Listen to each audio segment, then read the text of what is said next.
Hello everyone, welcome to शिक्षा site. इस video में हम लोग हिस्ट्री को पॉइंट वाइज करके देखने वाले हैं और पूरा टॉपिक आपको यहाँ पे मिलेगा। तो अभी आप हमारे चैनल पर नए हैं तो प्लीज़ चैनल को सब्सक्राइब करें, अपने दोस्तों के साथ शेयर करें। तो सबसे पहले यहाँ पे पॉइंट वाइज करके हम हिस्ट्री को देखने वाले हैं। पहला आपको पॉइंट है, तांबे का पहली बार उपयोग किया गया था, आपको यहाँ पे बताना है। तो ताम्र पाषाण युग में किया गया था। यूपी SSSC पेट 2022 का प्रश्न है। भीमबेटका की गुफाओं की खोज कब हुई थी? तो 1957 से 58 में हुई थी। और भीमबेटका की शैलाश्रय प्रसिद्ध है भारतीय उपमहाद्वीप पर मानव जीवन के प्राचीनतम चिन्हों की वजह से। अगला पॉइंट है आपका, भारत में पाषाणकालीन शिला चित्रकारी पाई जाती है, तो भीमबेटका में पाई जाती है। इंपॉर्टेंट प्रश्न है। और उसके साथ ही यहाँ पे अगला आपका पॉइंट होता है, मानव गतिविधियों एवं सभ्यता के प्राक ऐतिहासिक काल का कालानुक्रम है। तो इसमें आपको बताना है तो पूरा पाषाण काल, मध्य और नवा पाषाण काल। अगला है मध्य पाषाणिक स्थलों को भौगोलिक दृष्टि से पश्चिम से पूर्व क्रम है, तो मादहा, लेखिया, पैसरा, वीरभानपुर। और अगला है वह स्थल जहाँ से प्राचीनतम अस्थायी जीवन के प्रमाण मिले हैं, तो मेहरगढ़ से प्राचीनतम अस्थायी जीवन के प्रमाण मिले हैं। गंगा घाट में धान की खेती प्राचीनतम प्रमाण मिले हैं, तो लहुरादेव में मिले हैं। अगला है मध्य पाषाणिक स्थल से पशुपालन के साक्ष्य उपलब्ध हुए हैं, तो बागोर से उपलब्ध हुए हैं। अगला है आपका यहाँ पे मध्य पाषाण काल में पशुपालन के प्रमाण मिलते हैं, तो लेखनिया से मिलते हैं। और अगला आपका यहाँ पे पॉइंट है, मध्य पाषाणिक प्रसंग में पशुपालन के जो प्रमाण मिलेंगे वो कहाँ पे मिलेंगे? तो आपका जो यहाँ पे पॉइंट है वो उसका ऑप्शन हो जाएगा आदमगढ़। ठीक है। उत्खनित प्रमाणों के अनुसार पशुपालन प्रारंभ हुआ था मध्य पाषाण काल में। मृत्या रहित नवपाषाणिक स्तर प्रकाश में आया है, तो गुफ कराल से। और ये जो आपका प्रश्न पूछा गया है ये कई एग्जामों पे पूछा गया है, उसके साथ ही BO 2006 के एग्जाम में भी पूछा जा चुका है। अगला आपका है यहाँ पे, खाद्यान्नों की कृषि सर्वप्रथम प्रारंभ हुई थी, तो नवपाषाण काल में। UP PCS मेंस GS का प्रश्न है। और नवपाषाण कालीन गर्त निवासों के अवशेष कहाँ मिले हैं? तो बुर्जहोम गुफ कराल में। बुर्जहोम कहाँ पे है? तो जम्मू कश्मीर में हो जाएगा। राग का टीला नवपाषाणिक स्थल से संबंधित है, सो संगन कल्लू से। भारतीय उपमहाद्वीप में धान की खेती के प्राचीनतम साक्ष्य प्राप्त होते हैं, तो विंध्य क्षेत्र से प्राप्त होते हैं। मानव द्वारा सर्वप्रथम प्रयुक्त अनाज कौन सा है? तो जौ है। और यहाँ पे अगला पॉइंट देख लेते हैं, वस्त्रों के लिए कपास की खेती का प्रारंभ करने सबसे पहले कहाँ हुआ है? तो भारत में हुआ है। बृहद पाषाण स्मारकों की पहचान की गई, मृतक को दफनाने के स्थानों के रूप में किया गया है। एक ही कब्र में 3 मानव कंकाल कहाँ से निकले हैं? तो दमदमा, UP PCS ये प्री का प्रश्न है। और विंध्य क्षेत्र के वह शिलाश्रय जहाँ से सर्वाधिक मानव कंकाल मिले हैं, तो लेखिया से। ये भी UP PCS 2016 का GS का प्रश्न है। और भारत में वह शिलाश्रय जहाँ से सर्वाधिक चित्र प्राप्त होते हैं, तो भीमबेटका से सर्वाधिक चित्र।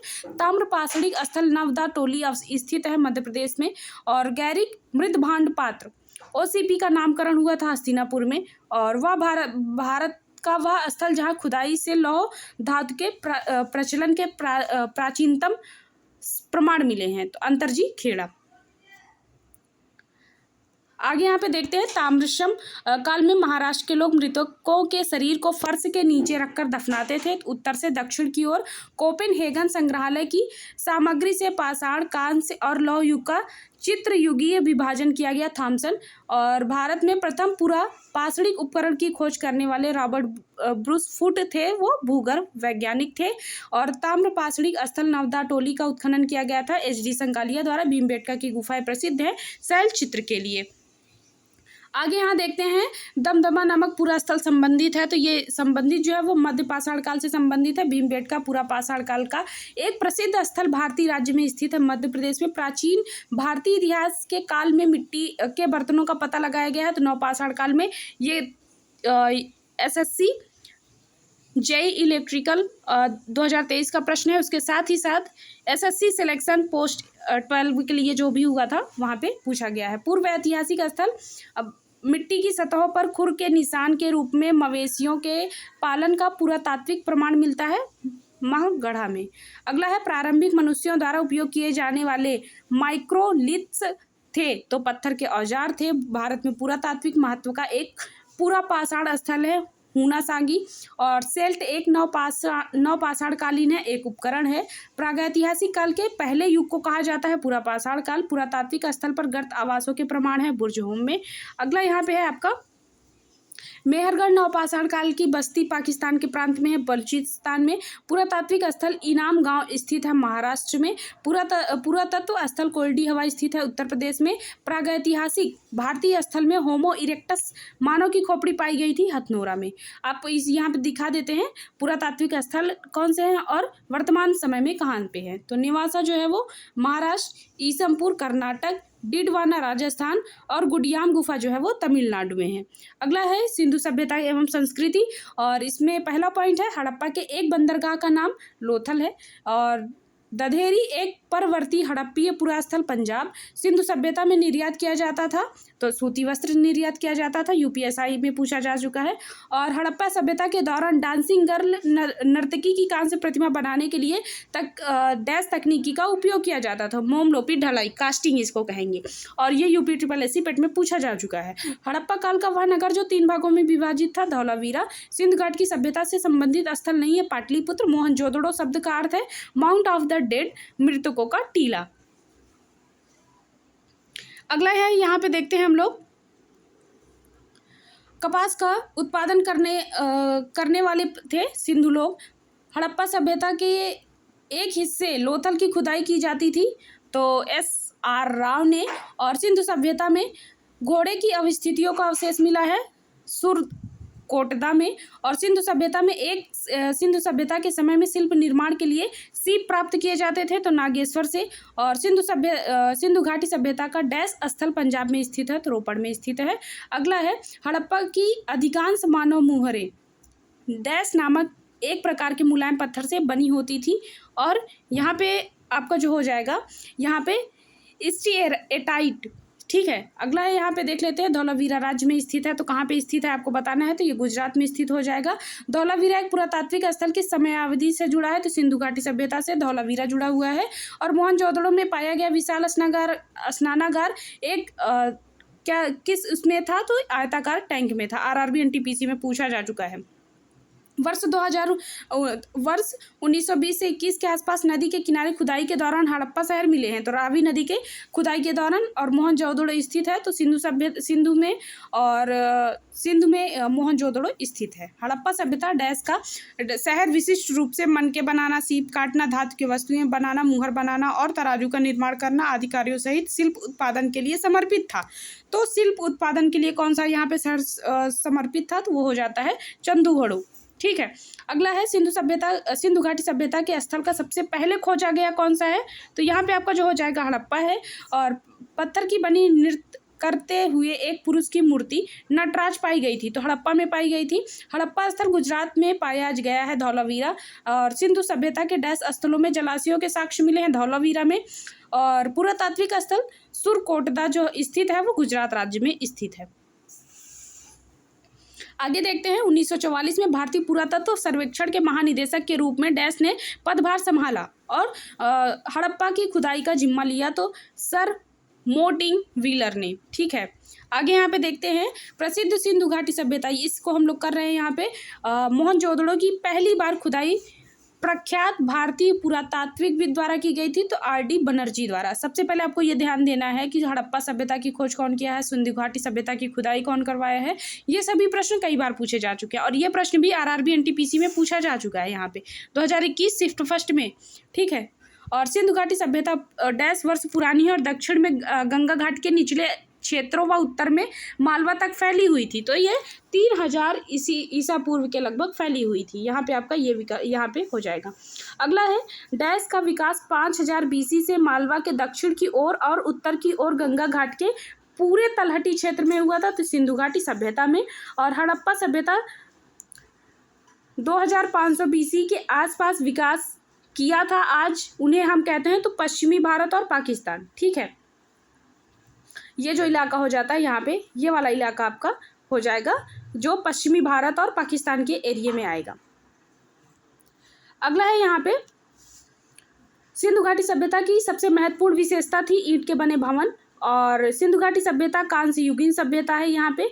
और सिंधु सभ्यता के लोग डैश बनाने के लिए तांबे और टीन को मिश्रित करते थे तो ये कांस्य की मूर्तियाँ बनाते थे, ठीक है। आगे यहाँ पे देखते हैं, मोहनजोदड़ो नाम का अर्थ है मुर्दों का टीला। सिंधी एक अर्थ है, एक मोहनजोदड़ो जो शब्द है वो सिंधी शब्द हो जाएगा।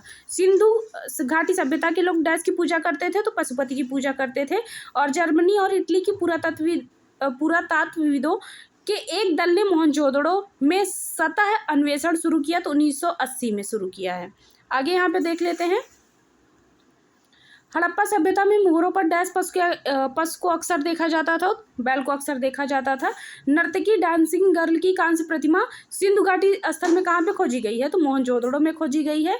प्राचीन भारतीय संस्कृति और सभ्यता के प्रतीक के अवशेष पाकिस्तान में हड़प्पा मोहनजोदड़ो में प्राप्त हुए हैं। सिंधु घाटी सभ्यता में समाज की प्रकृति कौन सी थी, तो नगरीय प्रकृति थे।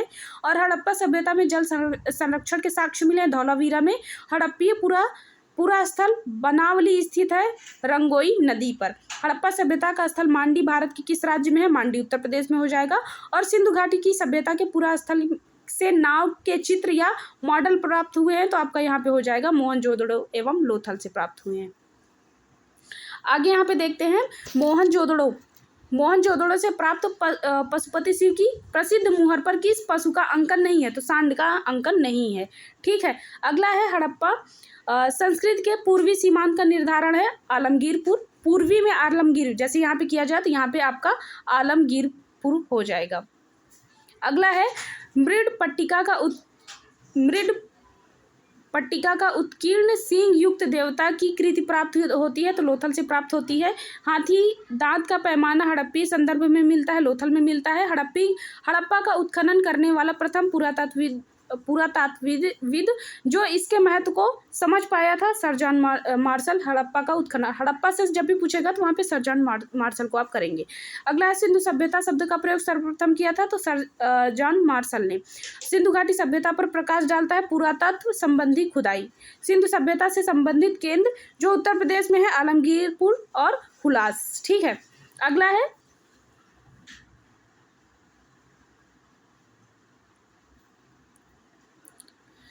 हड़प्पा सभ्यता स्थल लोथल स्थित है, तो कहाँ पे स्थित है, ये गुजरात में स्थित है। हड़प्पी संस्कृत के संदर्भ में शैलकृत स्थापत्य के प्रमाण मिले हैं। धौलावीरा में एक जूते हुए खेत की खोज की गई थी। कालीबंगा में भारत का सबसे बड़ा हड़प्पन पुरास्थल है राखीगढ़। और अधिसंख्य हड़प्पा स्थल मिले हैं सिंधु घाटी में। और मूर्ति पूजा का आरंभ माना जाता है पूर्व आर्य से। और आगे का है यहाँ पे हड़प्पा संस्कृति की जानकारी का प्रमुख स्रोत पुरातात्विक खुदाई जो होती है उससे माना जाता है। अवेस्ता और ऋग्वेद में समानता। अवेस्ता क्षेत्र संबंधित है ईरान से।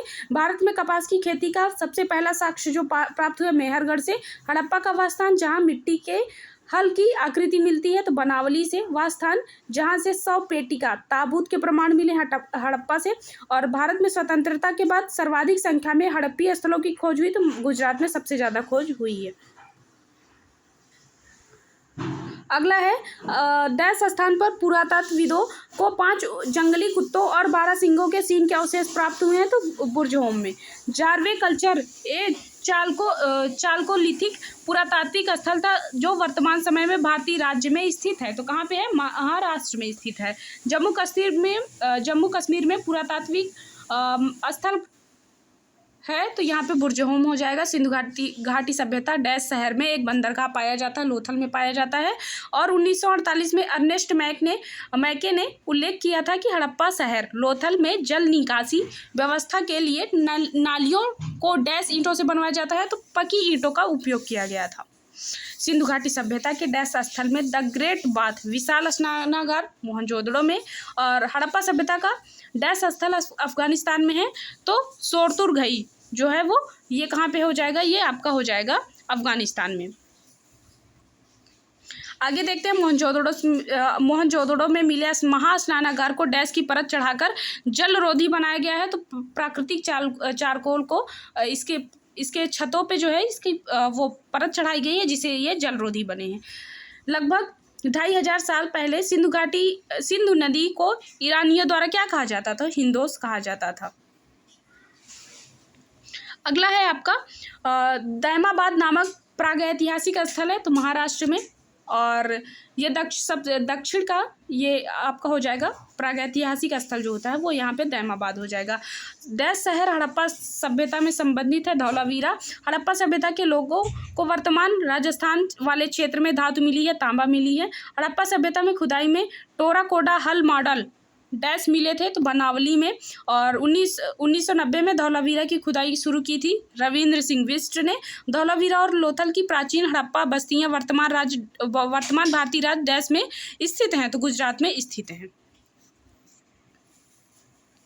अगला है आपका हड़प्पा स्थल डैश से हर रेखाओं के निशान खोजे गए थे, तो कालीबंगा से खोजे गए हैं।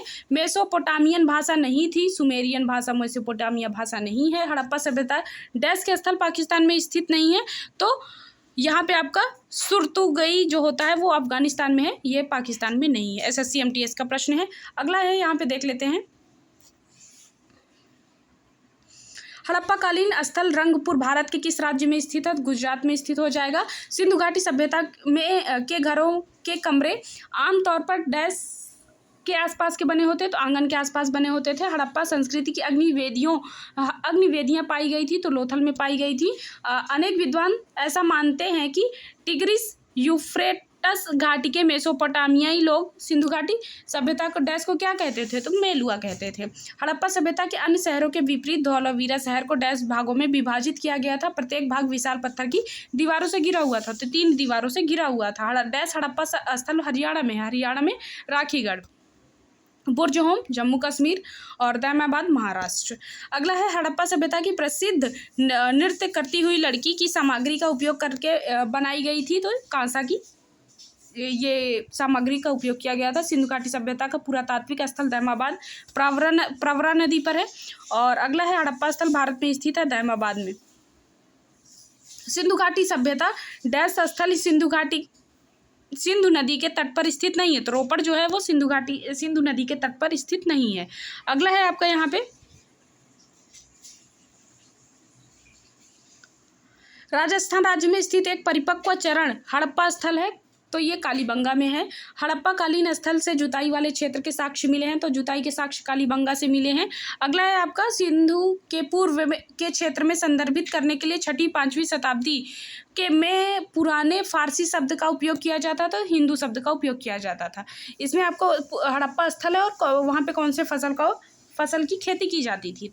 चंदूहड़ों की बात करें तो वहाँ पे सरसों की खेती, हड़प्पा में तिल की खेती और कुंतासी में कोदो की खेती, हुलास में धान की खेती की जाती थी। अगला है ऋग्वैदिक एवं उत्तर वैदिक काल, तो यहाँ पे ये इंपॉर्टेंट है। इस सिंधु सभ्यता तो सबसे ज़्यादा इंपॉर्टेंट है, सभी भी एग्जामों में जिसमें भी हिस्ट्री पूछी जा रही है आपसे, तो वो वहाँ पे आपसे सिंधु सभ्यता से प्रश्न आने ही आने हैं।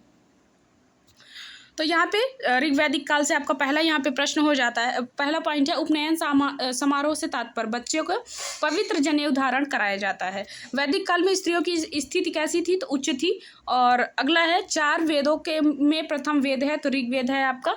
भारत में मूर्ति पूजा शुरू हुई थी आर्यों के काल के पूर्व ही। पूर्व वैदिक काल में समाज के विभाजन का जो आधार था वो पेशा था। और सत्यमेव जयते शब्द लिया गया है मुंडक उपनिषद से। सबसे पुराना हिंदू महाकाव्य है रामायण। भारत में मूर्ति पूजा प्रारंभ होने के लगभग के संकेत हैं आर्यों के काल से। आर्यों के दर्शन और सिद्धांतों की व्याख्या करता है उपनिषद करता है। और वह सामाजिक प्रथा जो केवल ऋग्वैदिक काल की प्रतीक है, तो दहेज प्रथा ऋग्वैदिक काल की प्रतीक है। और इसके बाद आपका अगला पॉइंट है, वैदिक काल में वह अनाज जिसके लिए ब्रीह शब्द का उपयोग किया जाता था, तो आपका यहाँ पे जो करेक्ट ऑप्शन हो जाता है वो चावल हो जाएगा। अगला है, यहाँ पे देख लेते हैं, सत्यमेव जयते महाकाव्य उद्गृत है, तो ये मुंडक उपनिषद से उद्गृत है। वेदों के गद्य प्रकरण कहलाते हैं, ब्राह्मण कहलाते हैं। और ज्ञान के सिद्धांत पर बल देता है तो उपनिषद देता है। ठीक है, आपका यहाँ पे ये सही हो जाएगा। अगला है, ऋग्वेद में डैश देवता की सर्वाधिक महत्ता का वर्णन है, तो इंद्र का प्राचीनतम वेद है, तो ऋग्वेद है। वह भारतीय पुरातन ग्रंथ जिसमें अपराध और अपराधी का जिक्र आता है, तो अर्थशास्त्र, मनुस्मृति और न्याय मीमांसा। ठीक है, आगे है यहाँ पे शतपथ ब्राह्मण और तैत्तिरीय ब्राह्मण के डैश ब्राह्मण के मूल पाठ हैं, तो यजुर्वेद के। अगला है आपका यहाँ पे ऋग्वेद में निहित गायत्री मंत्र समर्पित है तो सविता को, और सर्वाधिक प्राचीन पुराण है तो मत्स्य पुराण है, उपवेद नहीं है तो योग वेद कोई उपवेद नहीं है, और वैदिक देवता इंद्र के देवता हैं तो वर्षा व चक्रवात के, और बृहदारण्यक, मुंडक और तैत्तिरीय डैश श्रेणी के धार्मिक ग्रंथ उदाहरण है तो उपनिषद के उदाहरण है। हिंदू धर्म में डैश देव को पौधों के स्वामी, रोगों के उपचारक और धन के दाता माना जाता है तो सोम को माना जाता है।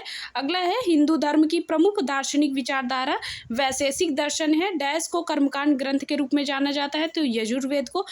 यजुर्वेद की कुल कितनी शाखाएं हैं तो 2 शाखाएं हैं, और वैदिक ग्रंथों के अनुसार संहित्री का कार्य था तो कोषाध्यक्ष और खजांची का।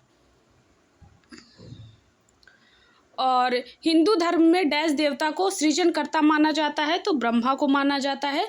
ऐत्रेय उपनिषद के ऐत्रेय आरण्यक की दूसरी पुस्तक के 4, 5वें और 6ठे अध्याय से संबंधित है और इसे सबसे पुराना उपनिषद माना जाता है तो ऋग्वेद 4 वेदों में पवित्रम वेद है, जिसमें लगभग 10,600 ऋचाओं डैश सूक्तों के 10 अध्याय जिसे हम मंडल कहते हैं। तो इसमें टोटल कितनी ऋचाओं के तो 1028 जो है यहाँ पे ऋचाएँ हैं।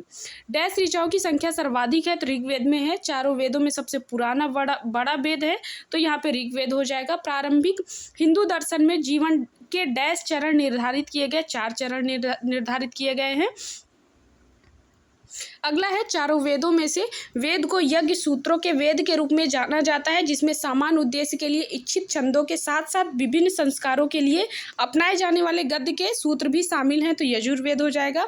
उपनिषद शब्द में उप शब्द दर्शाता है निकटता, और ऋग्वेद के स्रोतों को डैश के रूप में जाना जाता है, सूक्त के रूप में जाना जाता है। डैश वेद को गीत की पुस्तक, मंत्रों का वेद और गीत का योग कहा जाता है तो सामवेद हो जाएगा। सबसे पुराना वेद डैश है तो ऋग्वेद आपका सबसे पुराना है, और ऋग्वेद में ऐसे मंत्र हैं जिसमें अप्रामाणिक व लिखित भजन शामिल है तो 10-28। अगला है वेदों का डैश अंग जटिल शब्दों के अर्थ एवं व्याख्या के लिए प्रसिद्ध है। निरुक्त भारत का राष्ट्रीय आदर्श वाक्य सत्यमेव जयते, अर्थात सत्य की हमेशा विजय होती है, सबसे प्राचीन तो मुंडक उपनिषद से यहाँ पे लिया गया है। धनुर्वेद यजुर्वेद का उपवेद है, इसका संबंध है युद्ध कौशल से। डैश में संगीत से संबंधित ज्ञान संग्रहित है सामवेद से, और वेदों को इंडो आर्यन सभ्यता का सर्वप्रथम साहित्यिक अभिलेख माना जाता है। इसमें शामिल चार वेदों के नाम ऋग्वेद, सामवेद, यजुर्वेद और डैश है तो अथर्ववेद है। मुंडक उपनिषद डैश से संबंधित है तो अथर्ववेद से संबंधित है। भारत में वैदिक काल की अवधि कितनी है तो लगभग 1500 से 500 ईसा पूर्व। आगे है आपका जादुई अनुष्ठानों और वशीकरण के बारे में बताता है तो अथर्ववेद में। यजुर्वेद में यजुर का अर्थ है बलिदान, और डैश वेद में बीमारियों का उपचार है तो अथर्ववेद में। डैश उपनिषद में वसुधैव कुटुंबकम शब्द का उल्लेख है तो महाउपनिषद में। डैश उपनिषदों में से डैश उपनिषद मुख्य माने जाते हैं। 108 उपनिषद हैं टोटल, जिसमें से 11 मुख्य हैं। सबसे पुराना उपनिषद छांदोग्य उपनिषद प्रारंभिक भारतीय दार्शनिक के अनुसार प्रत्येक वस्तु डैश मूल तत्वों से बनी है तो 5 मूल तत्वों से बनी है। ऋग्वैदिक युग के नर देवता पौधों के देवता थे तो सोम के देवता थे। प्राचीन काल में आर्यों के जीविकोपार्जन का मुख्य साधन कृषि और पशुपालन था। पुराणों के 5 लक्षणों का उल्लेख मिलता है। मत्स्य पुराण में अष्टक भी कहा जाता है तो ऋग्वेद को अष्टक भी कहा जाता है। एक वेदांग नहीं है तो स्मृत कोई वेदांग नहीं है। आगे यहाँ पे देखते हैं वैदिक कालीन प्रशासन में भागदुहु अधिकारी था। राजस्व कर जमा करने वाला एक अधिकारी था। वह ग्रंथ जिसमें आयुर्वेद शब्द का प्रयोग हुआ है तो ऋग्वेद में आयुर्वेद शब्द का प्रयोग हुआ है। महाभारत ग्रंथ का उपनाम सतसहस्त्री संहिता, और गायत्री मंत्र के नाम से प्रसिद्ध मंत्र जो है वो सर्वप्रथम ऋग्वेद में मिला है। ऋग्वेद की मूल लिपि क्या है तो ब्राह्मी लिपि है, और ऋग्वेद पर आधारित संकलन है तो सामवेद है। और ऋग्वेद धर्म था तो बहुदेवतावादी का धर्म था। ऋग्वेद काल में जनता विश्वास करती थी बलि एवं कर्मकांड पर। गोत्र शब्द का सर्वप्रथम प्रयोग ऋग्वेद में हुआ है, और ऋग्वेद में सर्वाधिक संख्या में मंत्र संबंधित है, इंद्र से संबंधित है। सबसे प्राचीनतम वेद ऋग है, वह वैदिक ग्रंथ जिसमें वर्ण शब्द का सर्वप्रथम नामोल्लेख मिलता है तो ऋग्वेद में मिलता है। आगे है आपका अगला पॉइंट है ऋग्वेद में उल्लिखित यह शब्द किस कृषि उत्पादन हेतु प्रयुक्त की जाती थी? तो जौ के लिए प्रयुक्त की जाती थी। ऋग्वेद में उल्लिखित प्रसिद्ध 10 राजाओं का युद्ध लड़ा गया था तो परशुराणी नदी पर, रावी नदी के तट पर, जिसे हम लोग उस समय वैदिक काल में परशुराणी नदी कहते थे। ऋग्वैदिक काल में प्रारंभ में महत्वपूर्ण मूल्यवान संपत्ति समझा जाता था गाय को। वैदिक काल में अघन्या नाम से गाय को जाना जाता था। वैदिक साहित्य में जिसमें मोक्ष की चर्चा मिलती है उपनिषद में मिलती है। वैदिक देवताओं में पुरोहित माना जाता था बृहस्पति को। उत्तर वैदिक काल में आर्य संस्कृति का ध्रुव समझा जाता था कुरु पंचाल को। वैदिक कर्मकांड में होता का संबंध है तो ऋग्वेद से है। आगे है यहाँ पे आपका आरंभिक वैदिक साहित्य में सर्वाधिक वर्णित नदी है तो सिंधु नदी है। ऋग्वेद में माते तमा, देवी तमा और नदी तमा को संबोधित किया गया। सरस्वती नदी को शुक्ल यजुर्वेद की संहिता है। वाजसनेयी और शतपथ ब्राह्मण में उल्लिखित राजा विदेह माधव से संबंधित ऋषि थे तो ऋषि गौतम राहुगण। और जिस ग्रंथ में पुरुष मेघ का उल्लेख हुआ है वह है तो शतपथ ब्राह्मण। गोपथ ब्राह्मण संबंधित है तो अथर्ववेद से। आयुर्वेद अर्थात जीवन का विज्ञान उल्लेखित सबसे पहले कहाँ हुआ है तो अथर्ववेद में। और वह उपनिषद जिसमें पहली बार निराशावाद तत्व को दिखाई देते हैं तो मैत्रायणी। आगे है आपका भारतीय प्रतीक पर उत्कीर्ण सत्यमेव जयते मुंडक उपनिषद में लिया गया है। जिंद अवेस्ता और ऋग्वेद में समानता। जिंद अवेस्ता संबंधित है, ईरान से संबंधित है। प्राचीन भारत में निशाका से जाने जाते थे स्वर्णाभूषण। 14वीं ईस्वी पूर्व एक अभिलेख जिसमें वैदिक देवताओं का वर्णन है बोगजकोई एशिया माइनर से प्राप्त हुआ है। मनुस्मृति मुख्यतः संबंधित है समाज कल्याण सेवा उपनिषद जिसमें आध्यात्मिक ज्ञान के विषय में नचिकेता और यम संवाद है तो कठोपनिषद में। आगे है ऋग्वेद में उल्लिखित उल्लेख अफगानिस्तान के साथ आर्यों के संबंध का सूचक है कुंभाक्रम नदी। और सर्वाधिक ऋग्वैदिक सूक्त समर्पित है इंद्र को। आर्य शब्द का शाब्दिक अर्थ श्रेष्ठ है और अधर्व्यु का अर्थ है यज्ञ कराने वाला पुरोहित। उपनिषद काल के राजा अश्वपति शासक थे कैकेयी के। सर्ग प्रतिसर्ग वंश मनवतर और वंशानुचरित संकेतक है तो पुराणों के संकेतक है। अगला है भारत का प्रथम विधि निर्माता माना जाता है मनु को माना जाता है। कौशे शब्द का प्रयोग किया है रेशम के लिए। यूपीपीसीएस मेंस का प्रश्न है ये। और क्लासिकीय संगीत में आर्य शब्द का अर्थ है एक उत्तम व्यक्ति। ऋग्वेद में स्रोतों का संकलन है। और इतिहास शब्द का उल्लेख मिलता है अथर्ववेद में। भारत जन के नाम से इंडिया पर भारत रखा गया। इस जन का सर्वप्रथम उल्लेख तो ऋग्वेद में मिलता है। लौह युग को यह नाम इसलिए दिया गया क्योंकि इस समय के दौरान मध्य पूर्व और दक्षिण पूर्वी यूरोप में औजारों और हथियारों के मुख्य रूप से डैश की जगह लोहे का इस्तेमाल किया गया था। तो किसका किया गया था तो कांसे का किया गया था। अगला है बुरी आत्माओं और बीमारियों से बचने के लिए जादू मंत्रों और तंत्र मंत्र का संग्रह तो कहाँ हुआ है तो अथर्ववेद में हुआ है। और आर्यों की मुख्य सामाजिक इकाई थी जन थी। और उत्तर वैदिक काल में डैश वर्ण मुख्य रूप से खेती पशुपालन और व्यापार जैसे काम करते थे तो वैश्य करते थे। डैश नदी पर प्राचीन नाम विपाशा है तो व्यास नदी का। वैदिक आर्य सप्त सिंधु नामक क्षेत्र में रहते थे जिसका अर्थ है 7 नदियों द्वारा अपवाहित क्षेत्र है। 7 नदियों में से झेलम नदी इसका प्राचीन नाम वितस्ता। डैश नदी का उल्लेख वैदिक साहित्य में वितस्ता तो झेलम नदी का। और डैश संगीत से संबंधित और सामवेद जो है वो संगीत से संबंधित है। अगला है सबसे पुराना वेद ऋग्वेद है। और पुरुष सूक्त डैश का यह मंत्र संग्रह सूक्त ऋग्वेद और वैदिक कालीन चतुश्राम व्यवस्था के अनुसार पारिवारिक अवधि के लिए डैश पद का प्रावधान किया गया था तो गृहस्थ पद के लिए। ठीक है। अगला है वेद ऋषि कपिल का संबंध भारतीय दर्शन डैश के संप्रदाय से था तो सांख्य से था। ऋग्वेद डैश पुस्तकों में विभाजित था तो 10 पुस्तकों में विभाजित था। अगला है डैश उपवेद ऋग्वेद से संबंधित है आयुर्वेद संबंधित है। अगला देखते हैं यहाँ पे ऋग्वेद में ऋषि विश्वामित्र और देवी के रूप में पूजी जाने वाली 2 नदियों के बीच संवाद में एक भजन है तो वो कौन सा है व्यास और सतलुज। आगे है यहाँ पे अथर्ववेद डैश खंडों का एक संग्रह है, तो 20 खंडों का एक संग्रह है और यहाँ पे आपका 20 सही हो जाएगा। डैश नदी को वैदिक काल में परुष्णनी के नाम से जाना जाता था, रावी को जाना जाता था। रावी नदी का ऋग वैदिक नाम परुष्णी है और वेदांग के संदर्भ में अनुष्ठान को दर्शाता है, कल्प को दर्शाता है। एक समय पर वैदिक सभ्यता में राजा को गोपति कहते थे, जिसका अर्थ मवेशियों का स्वामी होता था। भारत में वैदिक सभ्यता डैश के किनारे विकसित हुई थी, सरस्वती नदी पर, और वैशेषिक दर्शन के प्रतिपादक थे तो कणाद थे। अगला है आपका सही सुमेलित है, वेद है और इसके ब्राह्मण कौन से हैं, तो ऋग्वेद। तो ऋग्वेद की बात करें तो यहाँ पे कौशिकी और ऐत्रेय ब्राह्मण, ठीक है। यजुर्वेद में शतपथ, तैत्तिरीय ब्राह्मण, और सामवेद में पंचविश, षणविश, अद्भुत और जैमिनी प्राप्तन, ठीक है। और अथर्ववेद में गोपथ ब्राह्मण।